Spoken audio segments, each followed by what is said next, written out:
Joining us. Ryan Reynolds here from Mint Mobile. With the price of just about everything going up during inflation, we thought we'd bring our prices down. So to help us, we brought in a reverse auctioneer, which is apparently a thing. Mint Mobile Unlimited Premium Wireless. How to get 30, 30, bit to get 30, bit to get 20, 20, 20, bit to get 20, 20, bit to get 15, 15, 15, 15, just $15 a month? Sold! Give it a try at mintmobile.com/switch. $45 upfront payment equivalent to $15 per month. New customers on first 3-month plan only. Taxes and fees extra. Speed slower above 40 gigabytes. See detail. This morning is Berwood Yost. He is the Center for Opinion Research Director at Franklin and Marshall College. Here to talk about campaign 2024 in the battleground state of Pennsylvania. Mr. Yost, let's begin with a fresh poll that just was released yesterday. And this is what the numbers show for the Keystone State. Among likely voters, the former president with a slight lead, 49.6% to the vice president's 49.3%. Among registered voters, the vice president has a 48% to 44% lead. Tell us the difference between these numbers. Well, good morning, and thanks for having me. The poll results were really interesting because we often don't see big differences between likely and registered voters, although we have in this particular race. And I guess the easiest way to think about it is that the pool of registered voters is a bit different than the pool of likely voters, at least during the period we were doing our polling. And those likely voters were more Republican. They were less likely to have a moderate political ideology, and they were a bit older. And particularly, we noted that the voters who are under 35 years of age, there was a much smaller portion of them in the likely voter sample than in the registered voter sample. So it looks to me like the Harris campaign has some work to do to get some voters who are more supportive of her into that likely voter pool. I mean, frankly, she does well with moderate voters. She does well with voters under 35 in this state. But if they're not showing up, that's going to be a real problem for her. And that's why she's at a slight disadvantage. I mean, in reality, it's a tie. But that's why her numbers are different between registered and likely voters. Well, if the deadline to register to vote has already passed, then what does that mean? Well, I mean, basically what we're talking about here is enthusiasm and interest, because these are the sample that we took was among all registered voters. That's where we start. But even among those who were registered, it just from the responses that people provided us, those groups that I mentioned were less likely to say that they were going to show up on election day. And so if the Harris campaign has any hope of carrying Pennsylvania, and I think there are implications down ballot as well, Senator Casey, there are three state row office races in this state. The entire state House of Representatives is up for grabs. So, if Democrats do not get their voters to the polls, they're going to have some problems up and down the ballot here. Well, so what you're saying is the likely voters are registered voters. It's just the enthusiasm difference. That's what it looks like to us, because that's the way we define likely voters, based on what people tell us about their interest in the campaign and their certainty of voting. Let's talk about the margin of error. What is it and what does it mean? So the margin of error in this poll is 4.3% overall and 5% among likely voters. Our likely voter profiling suggests that about 72% of registered voters will turn out. At least when we were doing the poll, that was the interest we measured, which is very similar to turnout in 2020. So, the margin of error just tells us to expect some variability in our results because we used a sample to represent a larger population. But the reality is when it's less than a point, it tells you that this race is really a toss-up. What are the issues that are driving voters? This is something we're not really completely sure about. That is, when we ask people what's the most important problem facing the state, it's pretty clear that the economy is at the top of the list. But when we ask people, why are you voting for the candidate you support, whether that's Harris or Trump, we do see slightly different things. And so people who are supporting Kamala Harris are more likely to talk about women's rights. They're more likely to talk about democracy and protecting democracy, more likely to talk about things like character and leadership. Those who are supporting Donald Trump, the economy, top of the list for them, but illegal immigration also shows up as a pretty big issue. So we're still trying to decide if this is going to be more like 2022, when it looked like the race would be all about the economy, and it really turned out to be about the economy and abortion rights, women's rights. That same dynamic could happen today. If that is the case, I think that provides a boost to Kamala Harris. But if voters are deciding at the end of the day about the economy, that's a real advantage for Donald Trump. What was the race about in 2020 by comparison? 2020 was, remember, we were coming out of COVID. People were generally feeling positively about the economy at that time. In fact, one of the things in our poll that's very clear is that when we ask people about their personal financial circumstances, they're very negative today. In October of 2020, they were very positive. And I think that's some of what people are thinking about when they think Trump will do a better job handling the economy. So I think it was really in 2020, it was really about democracy for many voters. It was really a judgment about the incumbent president, as it often is when an incumbent's running for re-election, and the job that incumbent did. And so that it was a different set of issues. And of course, the Dobbs decision has changed the way both parties are thinking and talking about abortion rights. You mentioned this family financial situation. You asked about this in your most recent poll. And when you ask people about their situation from 1 year ago, 17% said they're better off. Now, that is a 6+ increase over the past year.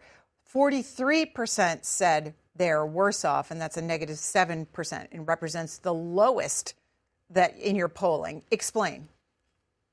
Well, I think the real importance of that particular question is just how it situates people's thinking. You hear a lot of people talk about the fact that the economy seems to be mostly positive, and what are people looking at when they think about the economy being better in 2020? Well, when you look at this data, it tells us that currently they feel worse about their personal finances than they did at the time in October of 2020 at the last election, when many of them felt favorably. And so I think we discount the fact, if we say, what are they thinking about when the economy is so much better? We discount the fact that objectively, when they were reporting in 2020, they felt better about things than they do now. And so I think it's just one of the major underlying elements of this race.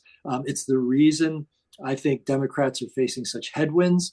The Biden administration is tied to these numbers. The job approval rating for President Biden is very low. The number of people here who say the state's heading in the right direction is negative. And so all of those sort of indicators suggest to us a pessimism, and that normally signals an interest in change. We'll go to Marshall, who's in Brooksville, Florida, supporting the former president. Hi, Marshall. The reason I'm supporting Trump and Vance is, number one, he never said he was going to cut Social Security and Medicare. I don't know where people's coming up with that at. And also, I want to see that border closed. And what she's going to do is leave the border open and let so many people come in at a time. And to me, I don't want my daughter, my wife, my grandson, or any other woman or a young girl raped and murdered by these illegal immigrants. Okay, well, you're making a broad generalization about an entire group of people. Berwood Yost, is immigration a factor in Pennsylvania? Yeah, as I said earlier, when we ask people about the most important problem facing the state, immigration doesn't show up very high on that list. In fact, in this poll, we asked a question about the impact of immigration on people's own communities, and only 19% said it's had a negative impact, a very negative impact in their communities. Most people say it hasn't had an effect on their local communities. But to Marshall's point, many people who are voting for President Trump and thinking about supporting him, immigration is one of the primary drivers behind the economy for the reasons they're supporting him. So the messaging, we've seen a lot of messaging in Pennsylvania about immigration and particularly illegal immigration. It seems to be a major theme of the Trump campaign. And in part, you have to suspect that is helping the Trump campaign at the moment because of how close that race is. Donnie in Washington State, supporting the vice president. Hi, Donnie. Hi, Greta. The wonderful, lovely green outfit you have. Thank you. Your question or comment, Donnie? We're listening. Yes, Greta. I wanted to say people are very forgetful. I mean, earlier you were talking to Steve Ulrich. I wanted to know if I made the right thing, the right choice of voting. You mentioned to him, even I was behooved of your response to Mr. Ulrich. You mentioned that is the envelope blue or red? Can you remember what you had said yourself? What was that about? The envelope of the ballot? You said it yourself. You said, is it blue or red, Steve? Oh, I asked that I was repeating a question that a recent article put as their headline. Are these mail-in ballots that have already come in the state of Pennsylvania, are they red or blue? Can we answer that question? He said, no, we can't right now answer that question. But when I got one here in Washington State, it was the envelope blue and the sleeve part that you vote on was red. Okay, the question is, can you tell if these votes, these mail-in votes, are going to be voting for the Democratic candidate or the Republican candidate, Donnie? That's the point. Berwood Yost, what do you have to say about mail-in ballots and what that says about where we're headed for the state of Pennsylvania? Sure. I'm happy to talk about that. So right now, I believe in 2020, there were 2.6 million mail-in and absentee ballots cast in Pennsylvania. Right now, there's been about 1.9 million requested.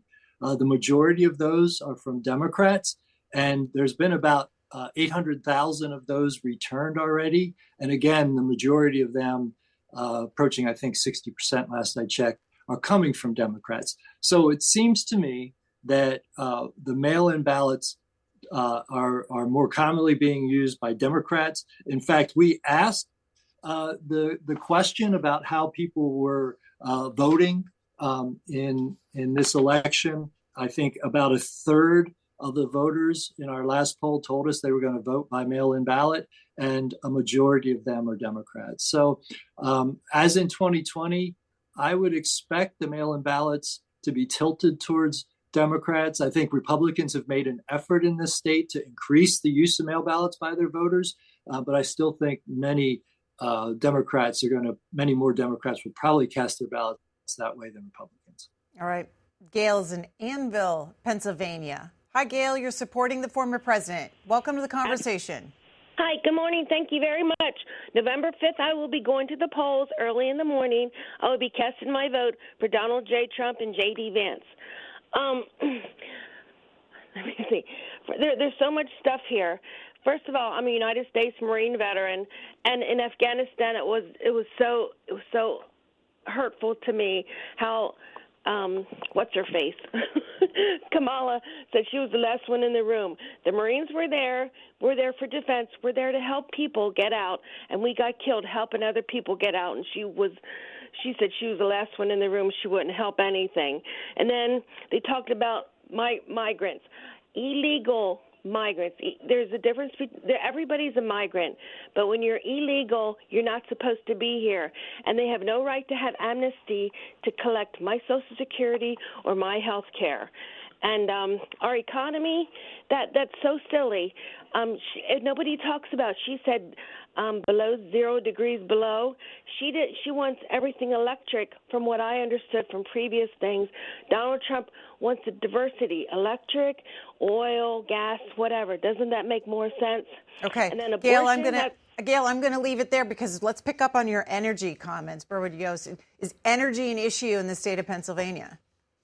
Well, I think that the discussion around fracking, which also took place in 2020, is an issue that people think about. Now, we can talk about how many people are directly employed in the fracking industry, and we can talk about the spin-off jobs that support the industry and how large a part of our economy is. But fracking has come up because I think symbolically it reflects what Gail was just talking about. Are we willing to have a larger, a more open, more diverse energy portfolio, or are we going to focus on one sector? In this state, we asked about fracking and does it do more good economically than harm environmentally? The numbers on that are like 55% that it does more harm or more benefit economically than harm environmentally. And so fracking is an important, I think, issue here, at least symbolically, because it tells people that, you're seeing an important industry that is focused in certain parts of the state, and that you recognize the people in those parts of the state value and benefit from that particular industry. And so, it's played a role. I think clearly the Harris campaign has said that they support fracking in Pennsylvania. I think that's probably the right position because that's where most voters are. I want to go back to the 2024 Republican primary and a poll that was done by the New York Times in Pennsylvania that found the former president received then 83% of the support, while Nikki Haley, his opponent in the primary, received 17%. Where are those Nikki Haley voters going? Well, look, I mean, there is a history of that sort of thing happening, and it's often the case that those voters still come back to their party because they're still Republicans. We have looked very closely at the different factions within each party and how they're voting. And the one thing that's interesting to me is that although there aren't many people who are truly undecided in this race, there are probably 7 or so percent who have chosen a candidate but have said, I could still change my mind come election day. Many of those people are in that traditional Republican faction, those voters who may have supported Nikki Haley. The question is, will they stick to the choice that they're thinking about now, which is mostly in favor of the Republican Party, or will they change their mind? I suspect many of them in this era of polarization will vote their party. But if Harris wins this state, it's likely because those people in that particular faction have moved her way. Berwood Yost, we're going to go to Bucks County next to a caller. Tell us about Bucks County. Hi, this is Babs in Bucks County. I'm very surprised to see that Mr. Yost doesn't think that the registered voters are very interested. In Bucks County, we are swamped with huge banners and signs, and I've been out door knocking with my son, and I see a great deal of interest in this election, and I just hope Harris wins. Mr. Yost.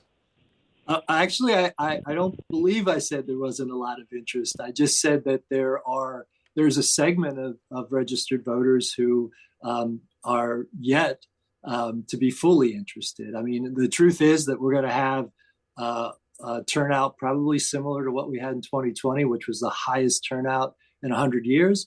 And I expect that to happen again. But I think the point I really wanted to emphasize was that the way that the electorate is constructed on November 5th is going to matter a lot. What's the balance of Republicans, Democrats, and independents? What's the balance of young and old people?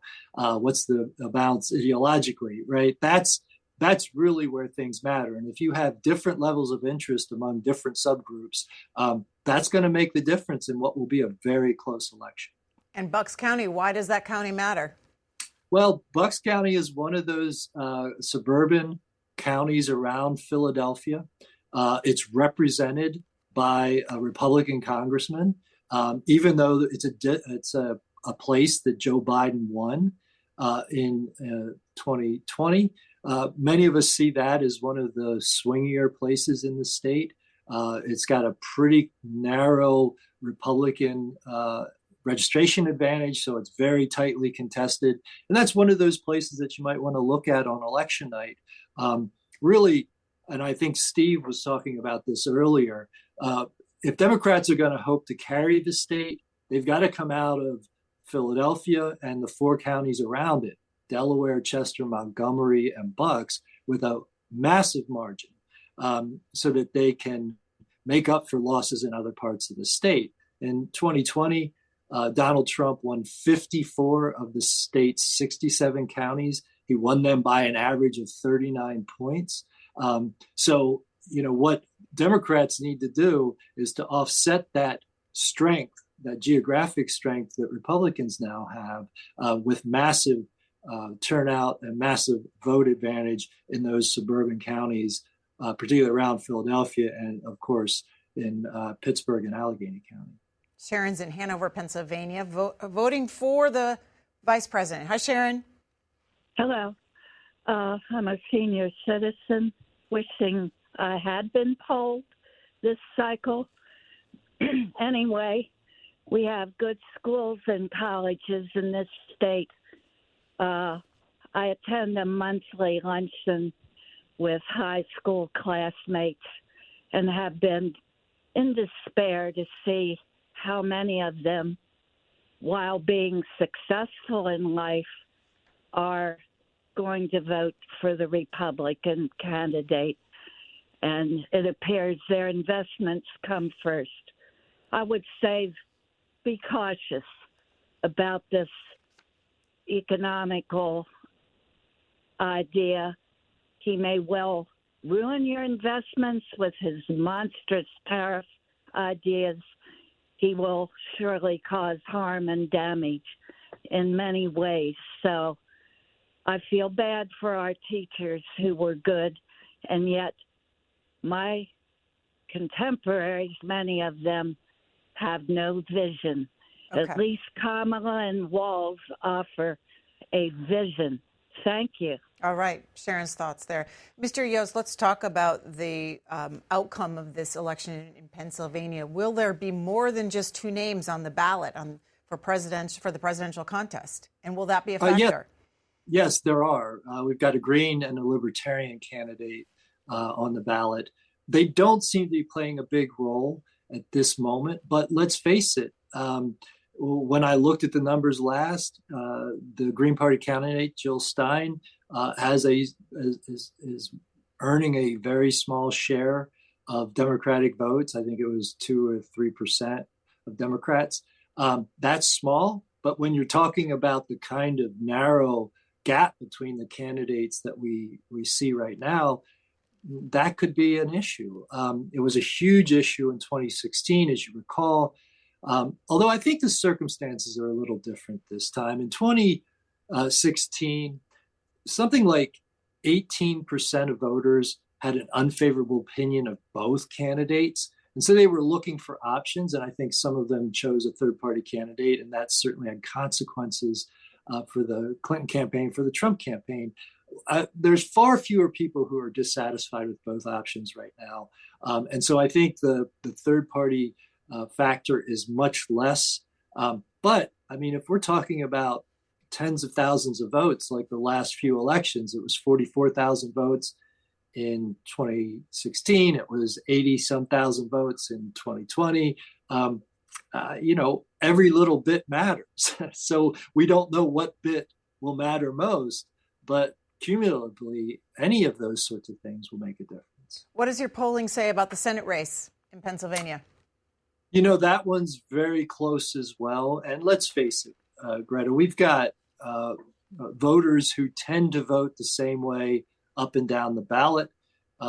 Polarization is a real thing. There are far fewer split ticket voters today. One of the things that we did see in our last poll, and actually in other polls that we've done, is there are some Trump Casey voters. Bob Casey, Senator Casey, was a long-term incumbent before serving in the Senate. He was a row officer, treasurer, auditor general. His father was governor, so his name is well known in this state, and he has a long history here that might help him. But in this day and age, it's often the case that what happens at the top of the ticket has consequences for other races, particularly Senate and Congress. And so I still think Casey has a slight advantage, but there's no question that McCormick has gained ground. He's become much more acceptable to Republican voters. More of them are supporting his candidacy than did in, say, August. And so I think that's going to be a tight one, as is the presidential race. All right, Nancy in Westchester, Pennsylvania. Let's hear from you, Nancy. Hi, Greta and Berwood. First, I would like to tell everyone there are many, many, many reasons I'm supporting Harris-Walz. But just to point out one, anyone who would stage a coup complete with fake electors should never, ever be in the White House again. All right, Nancy, I'm going to leave it there. So, Mr. Yost, is this issue of democracy playing a factor? Is it a factor in the election? Absolutely. If you're voting for Kamala Harris, a large portion of voters who say they support her candidacy say they're supporting it because of these concerns about democracy and the insurrection, January 6th, whatever term you want to use. So it is playing a role in support for Kamala Harris. Mr. Yost is the research director, opinion research director at Franklin and Marshall College. We thank you for the conversation this morning. My pleasure. Thanks for having me, Greta.